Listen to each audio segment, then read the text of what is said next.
자전거를 타고 이 여행을 하다 보면 우리가 보지 못했던, 그러니까 자동차 여행으로는 보지 못하는 풍경들을 보게 되죠. 아무리 더운 날도 시원한 느낌? 실제로 그렇잖아요. 예, 막 달리면 덥고 힘들지만 또 바람 때문에 땀이 잘 안 나요. 자신의 동력으로 자기가 달리고 움직이는 만큼 더 자유롭게 움직일 수 있는 최고의 이동수단이라고 저는 생각을 합니다. 당신에게 자전거의 매력은 무엇인가요?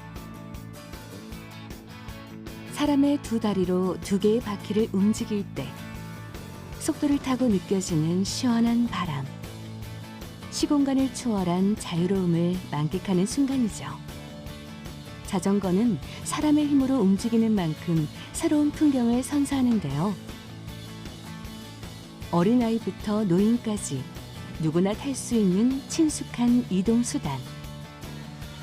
우리는 모두 자전거가 무엇인지 알고 있지만 그리 자세히 알고 있진 않을 겁니다. 자전거에 깃든 흥미로운 이야기. 그 속에서 시대를 이끌어온 자전거의 특별한 힘을 확인해 보겠습니다.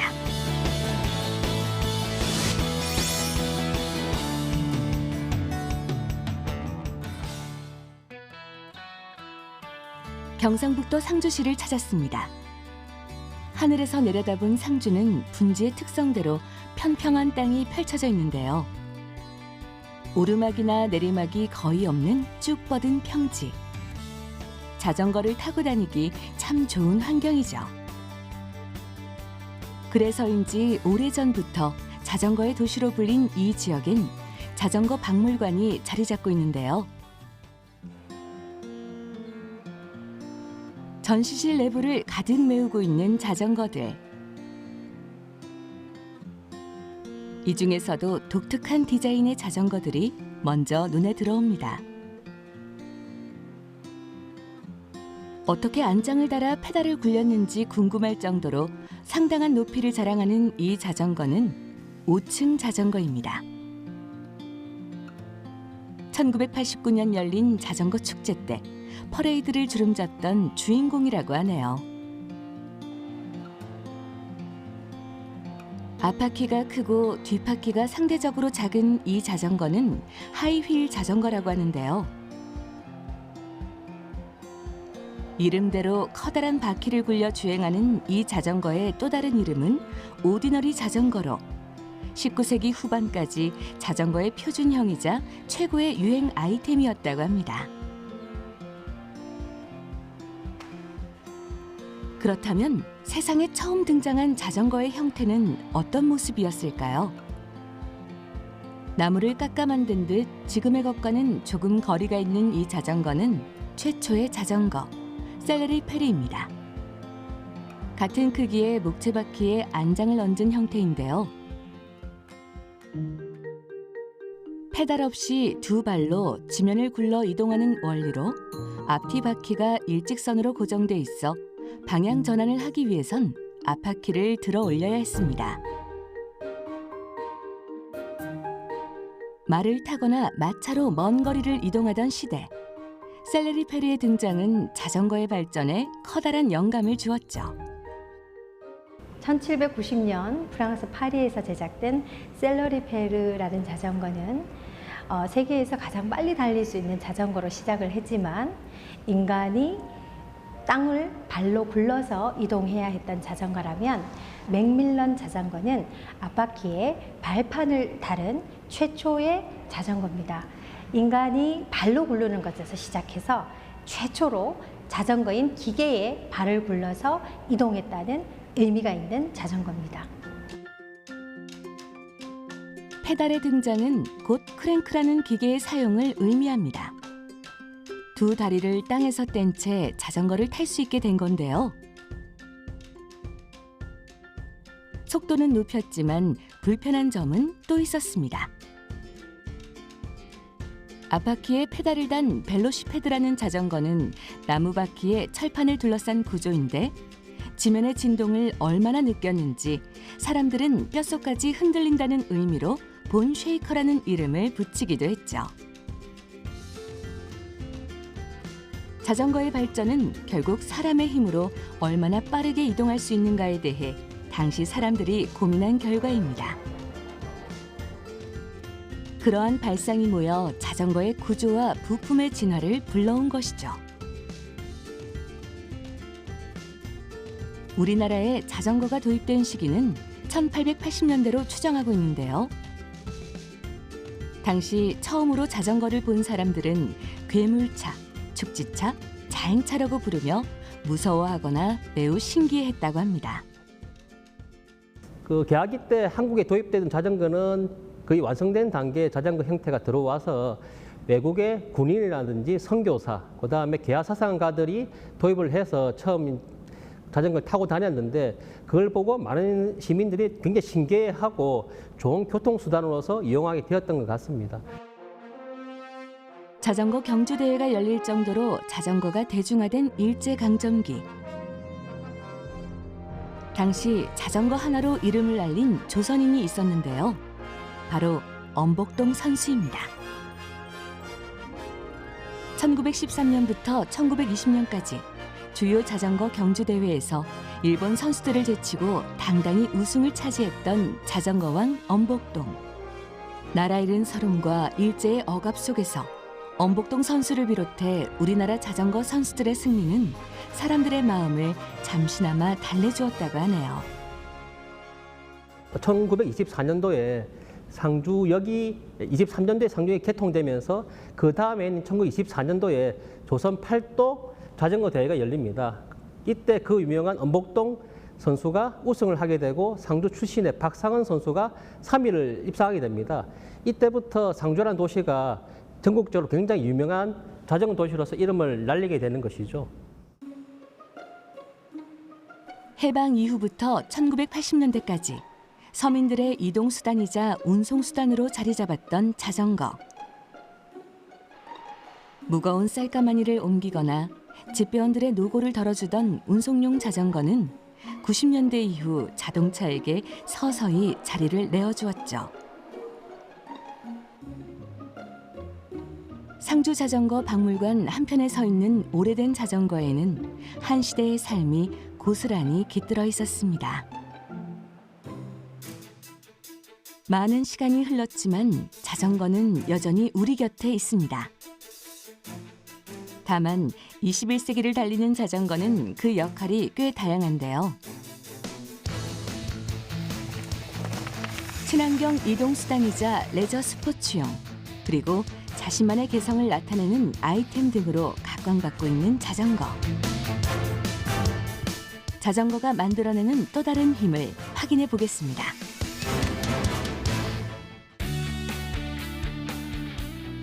경기도 화성시.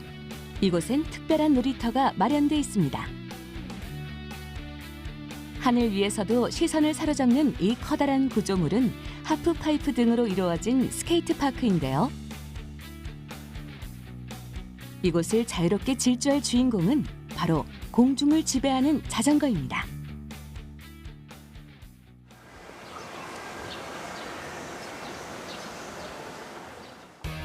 자전거를 탄 사람들이 하나둘씩 모이자 그들만의 주행이 시작됐는데요. 경사와 곡선을 누비며 자전거와 한몸이 된 이들.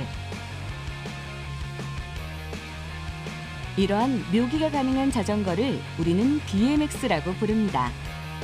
특히 자전거를 다루는 기술을 자유롭게 뽐내는 부문을 프리스타일이라고 하는데요.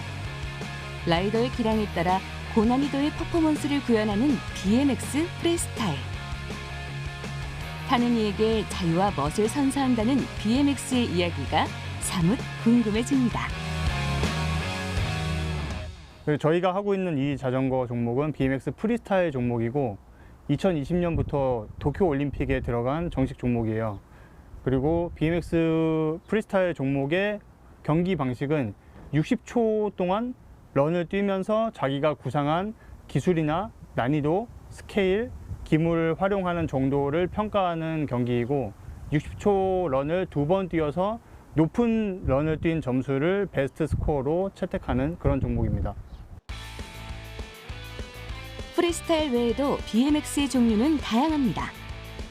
BMX 레이싱은 흙으로 된 울퉁불퉁한 코스와 트랙을 빠르게 돌파하는 자전거 종목으로 모터크로스 경기와 매우 흡사한데요. BMX의 시작이 자전거를 타고 모터크로스 경기처럼 달리고 싶던 60, 70년대 미국 어린이들의 문화에서 비롯됐기 때문이죠.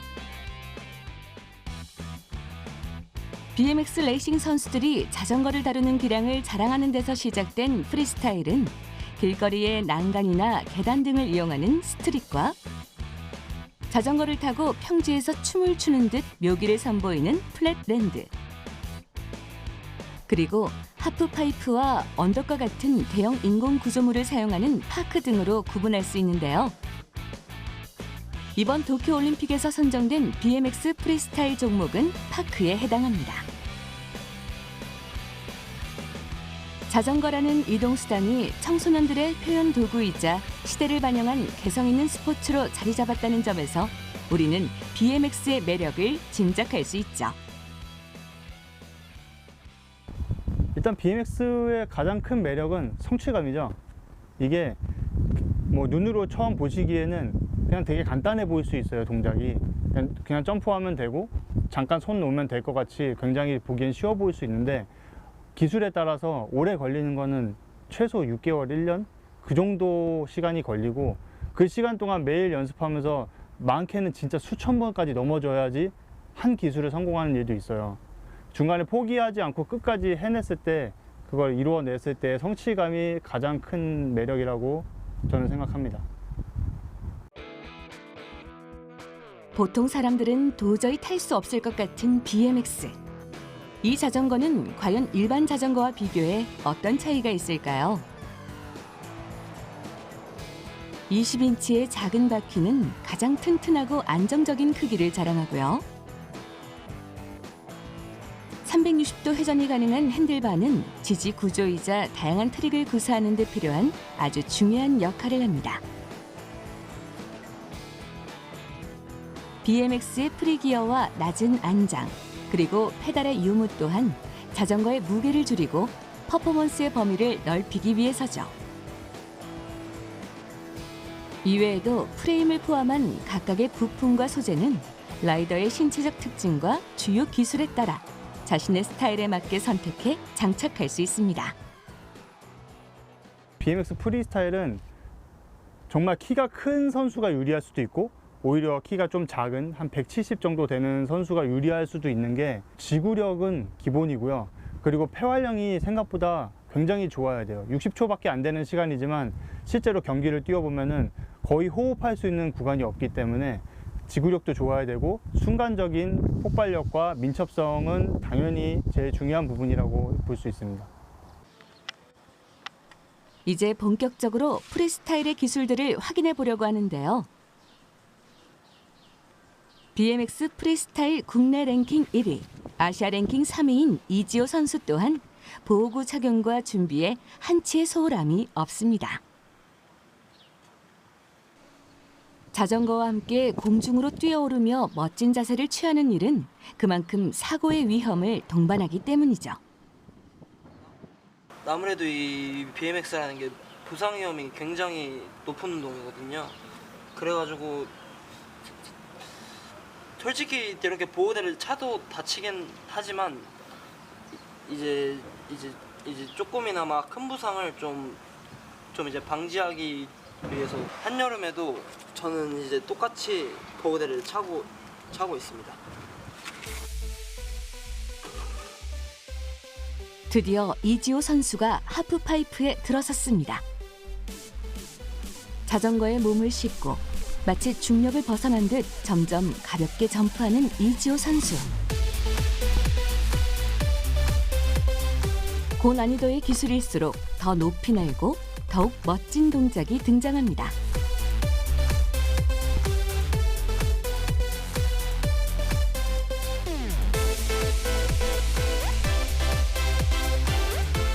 그렇다면 BMX 프리스타일의 매력을 잠시 감상해 볼까요?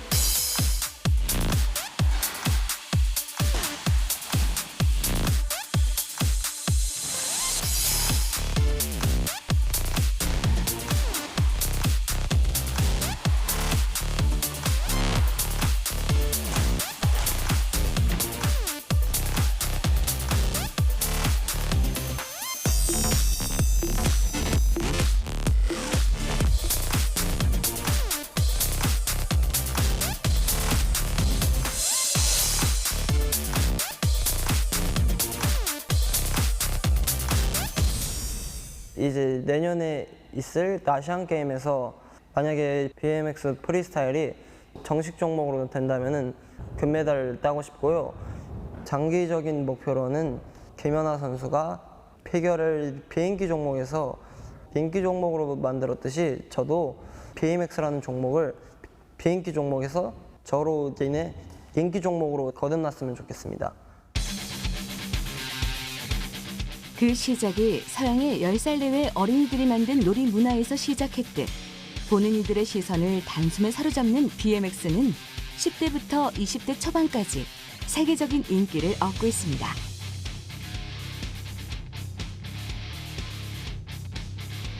국내에서도 스포츠 종목으로서 BMX에 대해 관심을 갖는 이들이 점차 늘고 있는데요. 배우고자 하는 의지만 있다면 10대, 20대뿐만 아니라 연령에 관계없이 누구나 도전할 수 있는 스포츠. 이것이야말로 모두가 함께 즐길 수 있는 자전거의 본질이 아닐까요? 한 10년 정도 전까지 저도 선수 생활을 하던 그때까지는 우리나라 안에서는 크게 제가 미래를 보고 있지는 않았어요. 연령대가 낮아지고 어린 친구들의 인구가 많이 늘어나면서 그리고 도쿄올림픽의 정식 종목으로도 들어가고 하는 지금 이 시점에서 봤을 때 우리나라의 BMX 미래는 다른 엘리트 스포츠만큼 훨씬 많은 발전을 하지 않을까 그렇게 생각을 합니다. 우리는 지하철역 근처나 버스 정류장 등 사람들이 많이 오가는 곳에서 자전거들을 심심치 않게 볼 수 있습니다. 개인 자전거 외에도 같은 컬러와 디자인으로 한눈에 띄는 공유 자전거가 있는데요. 자전거가 필요할 때 저렴한 비용으로 대여해 사용할 수 있는 공유 자전거. 무인 시스템으로 운영되고 있기 때문에 전용 애플리케이션을 통해 간편하게 사용과 반납이 가능하죠. 우리나라는 각 지자체별로 공유 자전거 이용 시스템을 운영하고 있습니다. 서울의 따릉이를 비롯해 대전의 타슈, 창원의 누비자, 광주의 타랑깨 등 지역의 특색 있는 말투와 의미로 이름 지어진 공유 자전거. 각 지역에선 자전거 이용 확산을 위해 시스템의 효율과 서비스 지역 확대 및 개선에 관심을 모으고 있는데요. 코로나19의 여파로 인한 대중교통 단축 운행과 사람들이 많은 곳을 피해 홀로 출퇴근을 하거나 운동하는 이들이 증가하면서 공유 자전거는 운영을 시작한 지 수년 만에 제2의 전성기를 맞이하고 있습니다. 자동차와 대중교통 수단에 자리를 내어주었던 자전거의 역할이 다시 부상하고 있는 겁니다.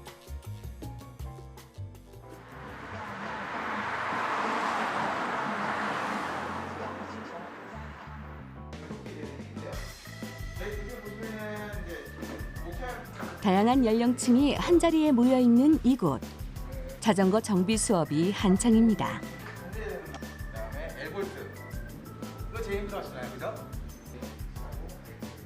각종 자전거 부품들로 가득한 공간. 수업에 임하는 진지한 눈빛에서 자전거에 관한 이들의 관심도를 짐작할 수 있는데요. 나이, 직업이 서로 다른 사람들이 자전거 정비 기술을 배우려는 데엔 뭔가 특별한 이유가 있을 것 같습니다. 지금 저희 수강생분들 몇 명을 보면은 직업을 갖고 계신 분하고 그렇지 않으신 분들하고 나눠지는데요. 직업을 안 가지고 계신 분들은 대부분 취업이나 창업을 목적으로 저희 학원을 찾고요. 직업을 갖고 계신 분들은 나중에 이직이나 아니면은 뭐 재취업 하실 때를 대비해서 역량 강화 차원에서 지금 저희 학원을 찾고 있습니다. 특히 이번 그 팬데믹 관련해서요. 사람들이 개인적인 운동을 선호하는 현상이 생기면서 개인적으로 자전거 시장이 크게 성장한 것도 사실이고요. 좋은 쪽으로 발전을 하고 있는 것 같습니다. 시장 자체가요. 수업은 이론 수업과 실습으로 이루어지는데 이론 수업에선 자전거의 구조부터 부속품들의 형태와 기능, 그리고 호환성 등에 관한 내용을 배웁니다. 단순히 자전거를 타는 것에 만족하지 않고 자전거를 구성하는 수많은 부품들의 구조적, 물리적 원리까지 습득하고자 하는 건 단순한 흥미와 재미만으로 하기엔 쉽지 않은 도전일 텐데요. 그만큼 자전거의 생활의 일부 혹은 미래를 건 이들. 그 열정은 정비 기술을 가르치는 입장에서 아마도 더욱 가까이 느껴질 겁니다.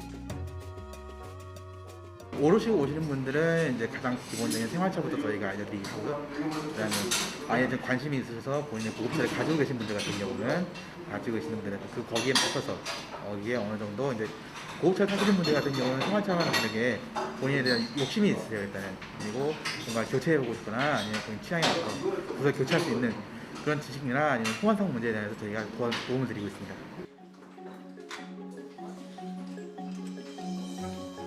자전거의 구조와 부품의 기능을 확인하는 데엔 직접 조립하는 것만큼 효과적인 게 없겠죠.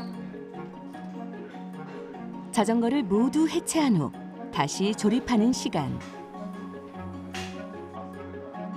매일 보던 자전거 바퀴가 사뭇 낯설게 느껴질 수도 있을 것 같은데요. 하나하나 부품의 위치를 생각하고 필요한 공구를 사용해 조립하다 보면 자연스레 공구 사용법과 자전거의 구조를 익히게 됩니다. 배움엔 나이가 무관하지만 중장년들에게 있어 자전거를 익히는 이 시간이 조금은 특별해 보이는 건 어떤 이유일까요? 중장년층 이상의 고객분들은 거의 대부분이 어쩌면 향수라고 생각지 않을까 싶습니다. 어렸을 때부터 타왔던 그 향수 때문에 자전거를 쉽게 잊지 못하는 것이고, 예, 또 일생활에서 쉽게 접할 수 있는 그런 자전거이기도 하고요. 예, 그러다 보니까 한 번쯤은 다른 업종에 비해서 쉽게 도전해 보실 수 있는 마음, 생각이 드시는 것 같습니다. 그래서 저희 학원에도 실제로 많이 오시고요. 연령대 높으신 분들도, 예, 그렇습니다. 자전거 정비 기술을 배우며 취업을 준비하는 청년들도 최근 들어 많아졌다고 하는데요. 관심이 취미가 되고 취미가 직업이 되기까지 자전거의 어떤 매력이 이들의 삶에 영향을 주었는지 궁금한데요. 분명한 건 국내 자전거 시장이 움직이고 있다는 겁니다. 자전거 정비나 수리 건수가 증가하는 현상은 그만큼 많은 사람들이 자전거를 이용한다는 증거이기 때문이죠. 그런데 실습 현장에서 새삼 느껴지는 건 자전거를 구성하는 부품들이 정말 다양하다는 점입니다. 아주 작은 부품이라도 자전거 속에서 의미 있는 역할을 한다면 외워야 할 부품들의 이름과 위치, 역할이 꽤 많을 것 같은데요. 자전거의 구조를 한번 살펴볼까요? 자전거는 차체를 형성하는 마름모 형상의 프레임과 두 개의 휠, 조향장치인 핸들, 브레이크, 안장, 페달, 변속기, 체인 등으로 이루어지는데 페달에서부터 뒷바퀴 구간은 구동장치와 변속장치, 그리고 제동장치가 위치해 있어 자전거 부품의 대부분이 이 구간에 장착해 있습니다. 이 모든 구성 요소들이 유기적으로 연결되었을 때 페달을 밟는 순간 자전거가 앞으로 나아갈 수 있는 것이죠. 자전거 같은 경우는 이제 파츠가 되게 이제 작은 것들이 많아요. 근데 만약에 그 파츠를 정리를 안 해놓으시면은 나중에 그 잊어먹는 걸 많기 때문에 작업도 정리 되게 필수적으로 이제 하게끔 되게 유도를 하는 거고요. 근데 그게 정리가 되면은 그때부터 이제 어느 정도 최소한 정리되면은 조립을 하고 유도하고 있습니다. 본인이 특별히 관심 있는 분야에 대해 깊숙이 알아가는 재미에 빠진 이들. 오늘 수업도 자전거와 함께 알차게 배웠고 그만큼 내일의 수업을 기다릴 겁니다. 자, 오늘 여기까지 하겠습니다. 고생하셨습니다. 저희들한테 많은 도움이 되죠. 유익한 정보도 많이 얻을 수 있고 뭐 평소 이런 기회를 접하지 못하니까 이제 자전거 타는 뭐 모임이라는 동호회에 가서 활동을 하다 보니까 밖을 나가도 뭐 어떤 계기로 자전거 고장이 나면 제가 자가 진단을 할 수 없잖아요. 그죠? 이런 걸 내가 배움을 해서 우리 교수님을 통해가지고 그런 걸 유입하게 되었어요.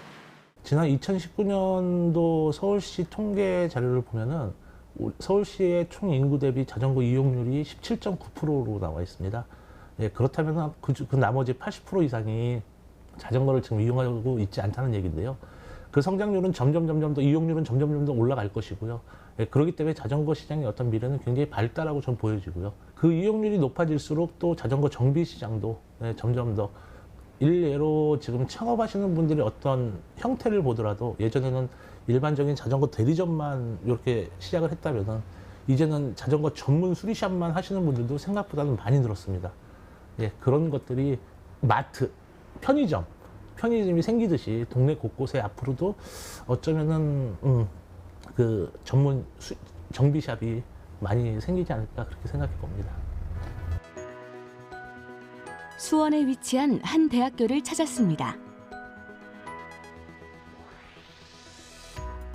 사무실 한가운데 위치한 자전거, 그리고 여러 대의 모니터들이 시선을 끄는데요. 자전거를 타는 모습을 영상 장비를 통해 촬영하고 있는 이곳. 자전거를 보다 안전하게 또 편안하게 탈 수 있는 방법을 연구하는 특별한 공간입니다. 이렇게 자전거 주행 동작을 분석하는 일은 라이더의 피팅 값을 보완하고 잘못된 자세로 인한 안전사고를 예방하는 데 도움이 된다고 하는데요.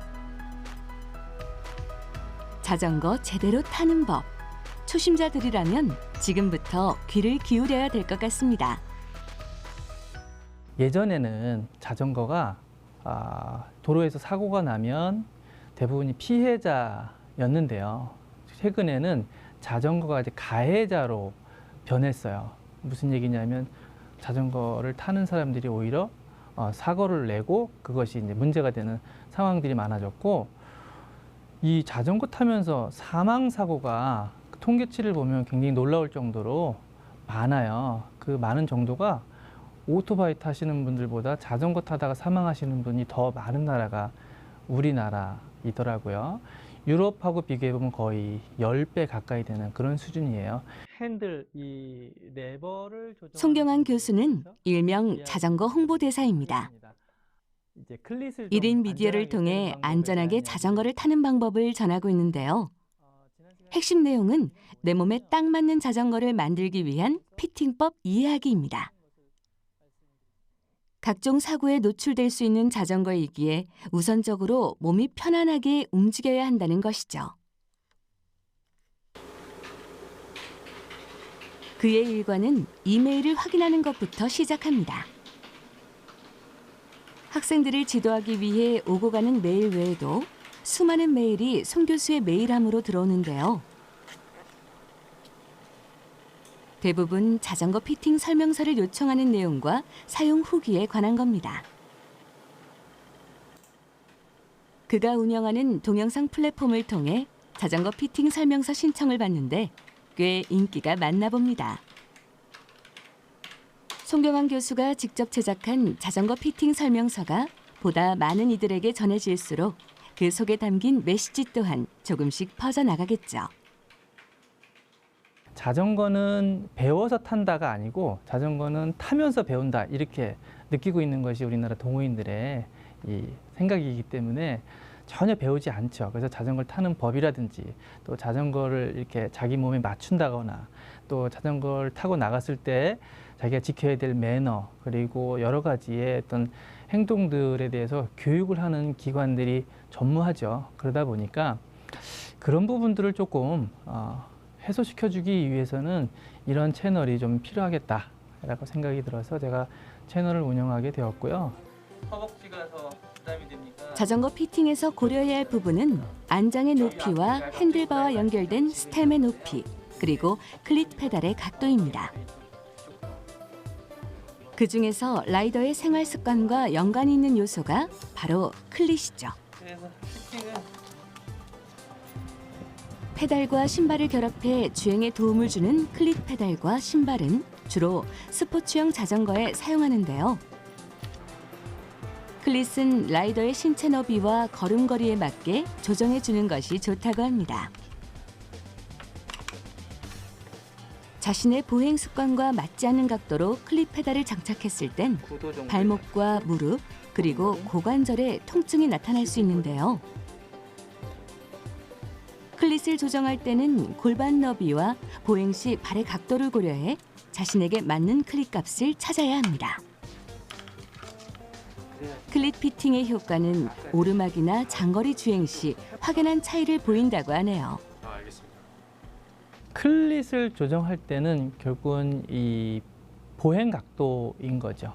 보행 각도와 조금 더 전문가적인 영역이긴 한데 이 골반의 넓이, 골반의 크기가 결국은 이 두 다리 사이의 그 너비를 결정하는 요인들이에요. 발가락 뼈와 그다음에 안쪽 뼈, 중족골을 연결해주는 관절이 있어요. 그 관절의 안쪽과 바깥쪽의 뼈가 우리가 그냥 중족골이라고 하는데 그 기준을 맞춰서 클릿의 전후값을 맞춰주고 그다음에 골반의 너비에 맞춰서 좌우값, 그러니까 내가 자전거에 앉았을 때 두 다리를 조금 더 넓게 세팅할 것인지 좁게 세팅할 것인지에 대한 좌우값을 결정을 하고 이 회전값은 이 보행 각도, 11자 걸음이냐 8자 걸음이냐에 따라서 거기에 맞는 각도값을 주어야 되는 거죠. 안장 피팅의 기본은 안장의 수평을 맞추는 겁니다. 설명 나갈 때 영도. 안장 코가 앞으로 기울어지면 손목부터 어깨, 목 통증이 유발될 수 있죠. 다음은 자신에게 맞는 안장 높이를 알아야 하는데 바텀 브라켓의 중심부터 안장에 연결된 프레임 끝부분까지의 길이가 안장의 높이입니다. 이 높이를 피팅하기 위해선 바닥부터 다리 안쪽 끝까지의 길이인 인심의 길이를 잰 후 0.85를 곱한 값을 안장 높이에 적용하면 되는데요. 이때 0.85부터 0.855, 0.86까지 순차적으로 적용한 후 자신에게 가장 편한 높이를 선택하면 됩니다. 안장의 높이를 피팅하면 무릎의 각도와 페달링 효율이 자연스레 좋아지는 것을 확인할 수 있죠. 결국 자전거 피팅이란 라이더의 건강을 위해 그리고 원하는 만큼 자전거를 안전하게 오랫동안 탈 수 있도록 도움을 주는 중요한 요소라고 할 수 있습니다. 장거리를 탈 때 일단 몸의 피로도 좀 많았고 일단 무릎 뒤쪽이 굉장히 많이 당겨가지고 한 100km까지 타면은 거의 페달질을 못할 정도로 많이 당겨가지고 불편해서 오게 됐습니다. 그전에는 안장이 좀 높아서 이 앞쪽의 허벅지 근육을 좀 많이 썼던 그 느낌이 굉장히 많았는데 이번에 바꾸고 나서는 아무래도 앞쪽보다는 전체적으로 허벅지를 다 쓰는 느낌이 좀 강해서 훨씬 더 좋았던 것 같습니다. 그냥 앞쪽에만 쓸 때는 굉장히 피로감이 굉장히 많았거든요. 근데 훨씬 더 지금은 굉장히 나아진 것 같습니다. 일반인들의 경우에는 뒤쪽 근육, 그러니까 지근이라 그래요. 그러니까 지구력을 보강할 수 있는 그런 근육들을 많이 쓰는 페달링이 중요합니다. 그러기 위해서는 페달을 직접 누르는 기술보다는 뒤꿈치를 살짝 눌러서 작용점이 신발의 중앙으로 올 수 있도록 그렇게 페달링을 하면 조금 더 오랜 시간 또 피로감도 늦게 오면서 이렇게 뭐 장거리를 운행할 수 있는 그런 페달링이 될 수 있습니다.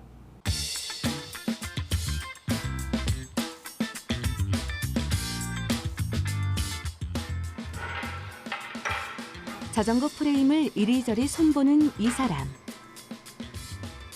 도색과 코팅이 전혀 되지 않은 프레임의 상태를 보아하니 자전거를 분해하거나 조립을 하려는 건 아닌 것 같은데요. 최준영 씨의 직업은 프레임 빌더입니다. 자전거 프레임을 직접 만드는 사람이죠. 원래는 저희가 처음에는 이제 스틸로 시작을 했었는데 아무래도 스틸 제품에 제가 생각하기에는 좀 한계가 있어서 카본이라는 소재 자체가 저희가 할 수 있는 자유도가 좀 높아요. 뭐 프레임의 똑같은 모양이라도 뭐 카본 레이업하는 방향 따라서 프레임의 성질이 좀 달라질 수도 있고 뭐 무게라든지 강성이라든지 뭐 전반적인 그런 물성치 부분에서도 카본이 자전거 만들기 가장 좋은 소재이기도 하고 그래서 저희는 이제 점점 이렇게 발전하다 보니까 이제 결국에는 카본 프레임 만드는 게 저희가 할 수 있는 가장 잘하는 일이라고 생각을 해서 그래서 저희는 카본을 시작하게 되었습니다. 국내 맞춤 자전거 시장은 미국이나 일본에 비해 다소 작은 편인데요. 그만큼 프레임 빌딩을 하는 사람도 손에 꼽을 정도죠. 하지만 최근 들어 나만의 자전거를 지니고 싶은 마니아들이 늘고 있다고 합니다. 그렇다면 맞춤 자전거의 장점이란 무엇일까요? 말 그대로 라이더의 체형과 주행 스타일이 고스란히 반영된다는 건데요. 자전거 마니아들의 특별한 바람을 실현하는 건 프레임 빌더의 몫이죠. 이제 손님이 요구하는 자전거가 있어요. 그거를 저희가 듣고 손님의 신체 사이즈를 다 잽니다. 그래서 팔다리 길이, 인심 길이, 키, 팔 길이, 다리 길이 다 잰 다음에 저희가 저희 프로그램이 있는데 거기 프로그램에 넣으면 이제 어느 정도의 기본적인 이제 지오메트리가 나와요. 그러면 그 고객에 딱 맞는 그 자전거 지오메트리를 저희가 설계를 하고요. 생산된 튜빙을 가공을 합니다. 그래서 가공을 해서 이제 지그에 본딩을 하고 나머지 나온 제품을 갖다가 다시 이제 면을 샌딩을 하고 깔끔하게 한 다음에 도색을 하고 이제 나머지 이제 프레임은 마무리 짓고 그다음에 이제 기본 부품들을 조립을 해서 자전거를 출고시키고 있습니다. 최준영 씨는 카본 프레임을 제작합니다. 프레임의 소재는 철, 알루미늄, 크롬 몰리브 댕강 등 다양한데요. 이곳은 국내에서 카본 프레임을 수제 제작하는 몇 안 되는 곳이죠. 이 검은색 종이가 바로 카본 프리프레그인데요. 탄소 섬유를 에폭시와 혼합해 스티커 형태로 만들어 놓은 겁니다. 먼저 프레임을 이루는 각 튜빙 사이즈의 본을 떠서 잘라냅니다. 자전거의 골격이 이 얇고 유연한 소재에서 완성된다는 것이 신기한데요. 재단 작업이 끝나면 탄소 섬유의 레이어를 쌓아 올릴 차례입니다. 섬유의 결 방향을 고려하며 한 층 한 층 붙이는 작업. 가볍고 강도가 높은 카본 프레임의 특징이 바로 이 과정을 통해 나타나는 것이죠. 튜브의 형태를 잡아 몰드에 넣으면 이제 기계의 힘을 빌릴 차례입니다. 진공 상태에서 열과 압력을 가하는 과정인데요. 마치 탄소 섬유를 오븐에 넣고 구워내는 작업. 건조를 마친 몰드를 열어보니 단단하게 굳은 카본 프레임이 드러납니다. 이렇게 자전거의 뼈대를 이루는 튜빙 하나가 완성됐는데요. 프레임 하나하나 빚어내듯 만드는 과정 속엔 프레임 빌더의 기술과 노력이 깃들어 있습니다. 가장 중요하게 생각하는 튜빙 만드는 거, 그다음에 지그 본딩하는 거. 보통은 지금 기성품으로 나오는 제품들은 큰 몰드에서 떠내져서 나오는 거예요. 그래서 그게 세 파트로 아마 나뉘는 걸로 알고 있는데 저희는 아무래도 이제 몸에 맞추다 보니까 각각 튜빙 따라서 이제 다 다른 튜빙들을 하나로 모아서 프레임을 만들다 보니까 저희는 지그에서 본딩을 할 때 가장 이 얼라이먼트라든지 이런 게 완벽하게 나와야 되거든요. 자전거 프레임의 형태는 본딩 단계에서 나타납니다. 가공한 튜빙들을 본드로 붙여 하나로 연결하는 과정. 이때 구조의 균형이 깨지지 않도록 지그라는 고정대에 프레임을 고정해 놓고 조립이 이뤄지는데 본딩 과정은 프레임의 성능과 품질에 곧바로 영향을 미칠 수 있기 때문에 섬세한 손길이 필요합니다. 프레임의 전체 구조가 완성됐다면 표면을 정리할 차례. 사포질을 통해 울퉁불퉁한 프레임 표면과 연결 지점들을 매끈하게 정리하는데요. 사포 조각을 손가락 사이에 끼고 분진을 뒤집어 쓰며 힘껏 사포질을 하는 과정은 고되고 인내를 요하는 일이지만 이 단계를 끝으로 프레임 빌더의 손으로 직접 프레임을 제작하는 일련의 과정은 마무리됩니다. 멋지게 새 옷을 입은 프레임은 이제 조립만을 남겨두고 있습니다. 프레임이 자전거의 몸통이자 골격이라면 프레임을 중심으로 팔, 다리, 그리고 각종 장기들이 자전거의 생명을 불어넣기 위해 서둘러 탑재됩니다. 그리고 드디어 시선을 사로잡는 카본 프레임 자전거가 완성됐습니다.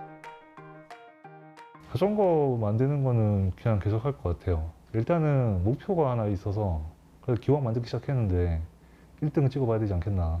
넵스라는 미국의 큰 대회가 있는데 그 전시회 겸 대회 같은 거예요. 그래가지고 전 세계 모든 프레임, 저 같은 프레임 빌더들이 다 나와서 나 이만큼 만들었어요 하고 자랑하는 그런 자리거든요. 거기서 상 한번 타보는 게 일단 상 한번 타볼 때까지 하여튼 상 타고 한 1등 할 때까지는 만들지 않을까요? 타는 이에게 건강과 즐거움, 그리고 생활의 활력을 선사하는 자전거. 무엇보다 자전거의 강점은 두 다리가 엔진인 친환경 이동 수단이라는 점입니다. 탄소 중립이라는 에너지 대전환이 이루어지고 있는 시대. 최소한의 에너지를 소비해 가장 저렴하게 이동하며 오염물질을 배출하지 않는 이동 수단이 필요할 때죠. 21세기 자전거가 그 어느 때보다 주목을 받고 있는 이유입니다. 자전거 전용 도로가 세계적으로 잘 구축돼 있는 우리나라. 자전거를 타는 것만으로 탄소 중립에 다가갈 수 있다면 한국은 세계에서 가장 먼저 생태교통 시스템을 구현할 수 있을 겁니다.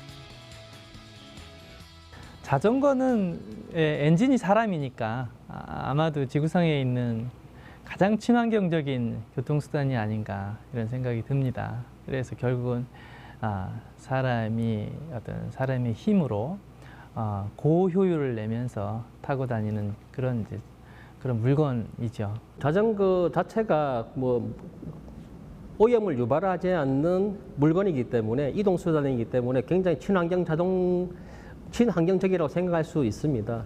특히 대도심에서의 주차 문제라든지 대중교통의 문제 이런 걸 복합적으로 활용한다고 하면은 오히려 좀 더 친환경적으로 오염을 저하시키면서 이동도 빠르게 할 수 있는 대안이 되지 않을까 이렇게 생각하고 있습니다. 누구나 이름 석자를 알지만 그 속을 들여다보면 결코 깊이를 알 수 없는 자전거. 자전거의 매력을 한마디로 정리하긴 참 어렵지만 공통점은 알 수 있을 것 같습니다. 그건 바로 타는 이에게 시원한 바람을 선사한다는 것인데요. 답답한 공기에서 벗어나 자유를 느끼고 싶다면 자전거를 통해 자연의 바람과 만나보는 건 어떨까요?